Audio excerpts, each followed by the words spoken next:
Kişi namaza görə arvadını döyüb dişlərini sındırdı. Abşeronda kişi dini inancla bağlı mübahisə zamanı arvadını döyüb. Hadisə Xırdalan şəhərinin 28-ci məhəlləsində qeydə alınıb. 36 yaşlı Ümid Əzizov yaşadıkları evdə arvadı ilə dini inanc məsələsi üstündə mübahisə edib. Bu zaman o yumruq, təpik və sillə ilə qadının bədəninin müxtəlif nahiyələrinə vuraraq xəsarətlər yetirib. Faktla bağlı Cinayət Məcəlləsinin 128-ci qəsdən sağlamlığa yüngül zərər vurma maddəsi ilə cinayət işi açılıb.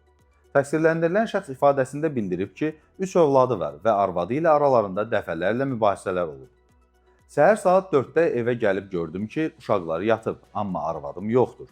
Əsəbləşdim. Evdən çıxdım və günorta yenidən qayıtdım.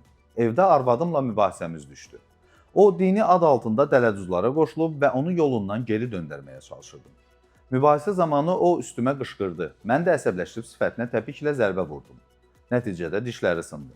Ümid Əzizov əməlindən peşman olduğunu dəfələrlə cəhd etsə də arvadı ilə barışa bilmədiyini qeyd edib. Məhkəmədən barəsində ədalətli qərar verməsini xahiş edib. Zərərçəkən qadın isə deyib ki, həmin gün yoldaşı ilə əvvəlcə pul üstündə dalaşıb. Əri onu vurduğu üçün küçəyə qaçıb və 1 saat sonra evə qayıdıb.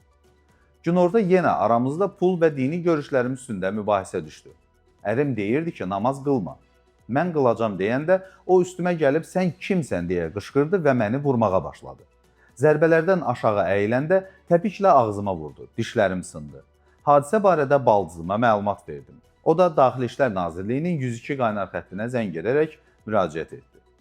Zərərçəkən əlavə olaraq bildirib ki, əri ilə barışmayıb və onun haqqında qanuna uyğun tədbir görülməsini xahiş edir.